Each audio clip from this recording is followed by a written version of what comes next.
राधानगरी जिल्हा परिषद निवडणुकीसाठी राजेंद्र भाटळे यांनी भरला उमेदवारी अर्ज। महानगरपालिकेच्या निवडणुकीनंतर आता राधानगरी तालुक्यात जिल्हा परिषद व पंचायत समिती निवडणुकांचे पडघम वाजू लागले आहेत। या निवडणुकांच्या पार्श्वभूमीवर मतदारसंघात राजकीय हालचालींना वेग आला असून नेते मंडळी गावोगावी सक्रिय झाल्याचं चित्र दिसून येत आहे। याच पार्श्वभूमीवर राधानगरी जिल्हा परिषद मतदारसंघातून राजेंद्र भाटळे यांनी राष्ट्रवादी काँग्रेस अजित पवार गटतर्फे आपला उमेदवारी अर्ज दाखल केला आहे। काही मोजक्या पण निष्ठावंत कार्यकर्त्यांच्या उपस्थितीत त्यांनी हा अर्ज भरला। तरुण नेतृत्व म्हणून राजू भाटळे हे मतदारसंघात चांगलेच परिचित आहेत। जवळपास 9 वर्षांचा राजकीय अनुभव त्यांच्या पाठीशी असून त्यांच्या पत्नी या माजी जिल्हा परिषद सदस्य राहिलेल्या आहेत। त्यामुळे प्रशासन आणि स्थानिक प्रश्नांची त्यांना चांगली जाण आहे। तरुण कार्यकर्त्यांचा भक्कम पाठिंबा आणि मोठी फळी त्यांच्या मागे उभी असल्याचं चित्र सध्या दिसून येत आहे। निवडणूक जिल्हा परिषद निवडणूक मी राष्ट्रवादी काँग्रेस पार्टीतर्फे भरत आहोत।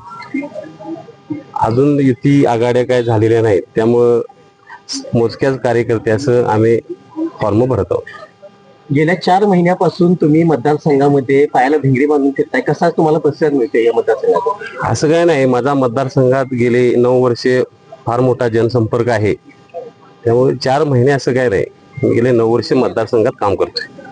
काय वाटतं, एकंदरीत महायुती तुमची एकत्र येते आणि तिकीट मिळेल का, काय वाटते याबद्दल? माझ्या मिसेस सौभाग्यवती सविता भाटळे हे 9 वर्षापूर्वी जिल्हा परिषद सदस्य होत्या, त्यामुळे ही उमेदवारी मलाच मिळणार। युती असू देत किंवा माझ्या पार्टीची राष्ट्रवादी असू देत, उमेदवार मीच असणार। आमच्या या सर्वांच्या माध्यमातून तुम्ही काय संदेश द्याल या मतदारसंघातल्या सगळ्या जनतेला?